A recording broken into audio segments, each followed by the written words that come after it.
De tout temps, l'institution judiciaire a convoqué un ensemble de représentations et d'images pour illustrer son pouvoir et sa fonction. Cette symbolique judiciaire est inscrite dans la mémoire collective. Elle s'est construite parallèlement à l'histoire de l'institution et s'est enrichie tour à tour des allégories liées au pouvoir royal, à la Révolution française et aux époques napoléoniennes et républicaines. Au cœur du Moyen Âge, la justice féodale s'appuie sur l'idée d'une justice sacrée. Elle est représentée dans les forces de la nature. Bois, couronne fleurie, cornes d'abondance et autres évocations végétales illustrent un pouvoir judiciaire au-dessus des hommes. L'arbre est à lui seul un symbole fort. Il est identifié au pilier du monde, pilier qui relie la terre et le ciel. C'est par lui que transitent les flux qui mettent en contact la terre des hommes avec les puissances surnaturelles. L'univers religieux est l'autre référence de l'iconographie judiciaire.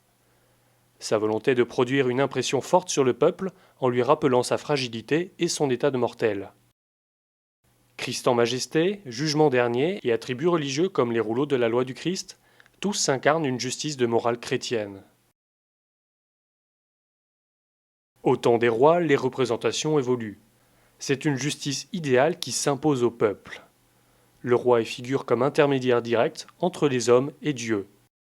Les symboles traditionnels cohabitent désormais avec la fleur de lys. Avec la Révolution française, l'image va prendre ses distances à l'égard de la religion. Dans la mythologie grecque, Thémis est la déesse qui incarne la justice. Elle devient l'allégorie judiciaire la plus populaire. Les yeux bandés, elle représente l'impartialité avec laquelle œuvre la justice. L'autre instrument de Thémis est le glaive. Il incarne une justice faite de décision et de vérité. Signe de puissance, le glaive remplit deux fonctions. Il tranche et il exécute. Thémis porte une balance, son emblème le plus ancien. Elle incarne le jugement, symbole d'équilibre des contraires, et devient signe d'équité.